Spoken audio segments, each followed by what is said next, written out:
Minister 2 months ago, but it's been all downhill since the formal campaign began, with the polls now suggesting a wholesale slaughter for Labor in New South Wales and big problems in Queensland and elsewhere. Joining me now are two of the country's sharpest political minds. Stephen Smith is retiring at this election, one of 7 Kevin Rudd ministers and Julia Gillard ministers to resign at this election, after serving as Foreign Minister and Defence Minister under both Kevin Rudd and Julia Gillard. Senator Arthur Sinodinos is a veteran of John Howard's office, where he was his closest advisor, and is now close to Tony Abbott as his shadow parliamentary secretary. Also with us tonight, the ABC's chief political writer, Annabelle Crabb, and of course, veteran ABC election analyst Anthony Green. I can honestly say he's one of a kind. In 1996 and 1975 or 77. Stephen, I've covered quite a number of elections with you. I've never heard you this pessimistic and this clear-cut at the beginning of a night. Well, I think all of the evidence is clear-cut. All of if you run a line through the major national opinion polls, the respected opinion polls, they're all running now, as they have been since the inception of the campaign, anywhere between 53-47 against Labor to 54-46 against Labor. So, in my mind, the question is, where will the loss of seats stem?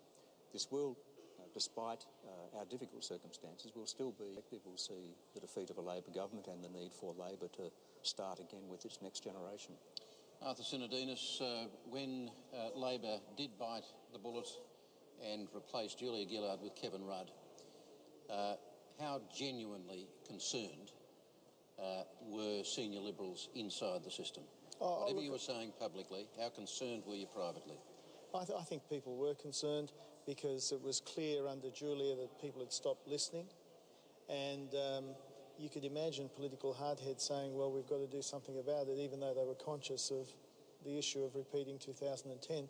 Within the coalition there was concern, because when we looked at all the contenders who could take over for the Labor Party, Kevin Rudd had the best story to tell. He'd be the resurrected Prime Minister, done in by his own side, and at that stage at least, the view was that this is quite a formidable campaigner. So let him loose close to an election, when perhaps he doesn't have to have the same scrutiny as you have over an extended period. It could be quite strong. And he did start strongly. There's no doubt about it. Were you surprised at how quickly his support dissipated? I was. I think what kicked in was probably the fact that Abbott did not lose his cool. He sort of kept with the same strategy, kept with the same major messages, and then what happened over a little time is that people started to remember the old Kevin, and from time to time something would happen that might remind them of that. But I think the fundamental problem was he didn't really change the message that much, and so this is probably a verdict, not so much on Rudd Gillard personally. I think it's a verdict on 6 years where there's been division and there's been disunity. And whatever achievements the government's got to its credit have been overshadowed by this perception in the community of great division and dysfunction. And Kevin was not able to be the circuit breaker and change. He really wanted to go back to 2007, almost wipe the last. The biggest problem Labor have had is in 2010, Julia Gillard could not run on Kevin Rudd's record, particularly around the GFC. And in 2013, Kevin couldn't claim all of the things that Julia had done. Just very quickly, Annabelle, you've been following the campaign closely. If there was one sort of overwhelming aspect of this that stood out to you that tells the story, what was it? I think it was the fact that the Prime Minister constantly had to resort to the past or talk about the past when he was actually really trying quite hard to talk about the future. I think that the idea of changing leaders at this late stage was to find a release valve for what Labor hoped was a community keenness to get rid of Labor and a lack of real interest in Tony Abbott. Kevin Rudd was going to be that release valve, but it doesn't really seem to have come through. Indeed. Two of the most marginal seats in the country, the Labor-held seat of Corangamite in regional Victoria and the Liberal seat of Brisbane, are perhaps the canaries in the coal mine tonight. And the poor old voters of both seats have been subjected to a barrage of attention for months. Sarah Henderson is contesting Corangamite for the Liberal Party, and Fiona McNamara is Labor's candidate for Brisbane, and they're talking with Annabelle Crabb. Thanks very much for joining us here tonight. And I know it's very hard this early stage in the evening when candidate nerves are at their very worst. But first to you, Fiona, you must have been on an incredible roller coaster over the last 9 weeks or so. Well, I have to say it's been the experience of my lifetime. I'm very fortunate to have been a Labor candidate, and I've been very fortunate to be in this campaign. And Sarah, you are one of a queue of coalition hopefuls, and you're kind of at the head of the queue given that you're contesting the most marginal Labor seat in the country. You're already smiling. Is that prophetic?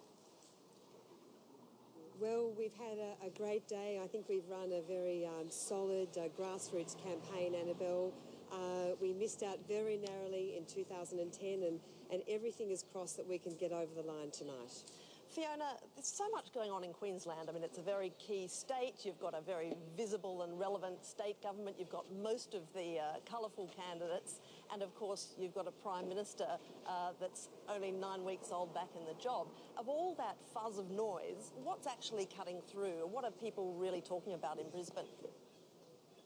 Look, every day when I'm out talking with voters, they're raising the issues of education, health and jobs, and Labor has a positive plan around all of those. So I've been really proud to be out campaigning on our issues of a better plan for schools, on National Disability Insurance Scheme, and to try and save jobs. And Labor's a proud history of 1 million jobs almost created in the last 6 years. Are you hearing a lot about the leadership? What do people think about this last-minute change? Look, I have to say Kevin's return to the leadership has been very well received in Brisbane, and I think it's actually helped my campaign greatly. Back to you, Sarah. What's your feeling on the ground there today? You've obviously, it's a huge electorate. You've been pretty busy since early in the morning, I imagine. What are you feeling about the result on the ground? Well, Annabelle, I've run today like I've run my whole campaign. I've been all across this vast and very diverse electorate, right from Colac through to the Bellarine and in Geelong. So the feeling, I think, is positive. I've always had the view that it's going to be very close, that every single vote will count. Certainly, though, a lot of people have been saying to me right across this electorate, it's time for Labor to go. We've had enough. You've got a pretty high rate of pre-polls in that seat, haven't you, at the moment? Because obviously, particularly in Geelong, there are other commitments that are football-related. How's that going to pan out for you, do you think? Well, there are about 20,000 voters who voted early, and then there are about 8,000 more who have submitted an application for a postal vote. So it's a very high number of people who have voted early, and I think what that will mean is that we may not know the result tonight. They will be all counted, or at least we hope so tonight, but it may not be possible that we'll get everything through. And of course, last time we waited quite some time before the result came through. So we may be sitting on the edge of our seat tonight and you know, well into next week. Fiona, back to you for a minute. You do have a recent example of a Liberal state government on whom the federal Labor campaign has been pinning a lot of its rhetorical hopes. How relevant has Campbell Newman's government been to your local campaign? I'd have to say every day that I've been out, people have been talking to me about the cuts that are going on here and how it's changing their lives and not for the better. So many people here are concerned. If this is what Campbell Newman has done in Queensland, what will Tony Abbott look like if he becomes the Prime Minister? And finally, Sarah, what are your plans from tomorrow if tonight goes the way that you hope it will? Well, we're just taking it one step at a time, Annabelle.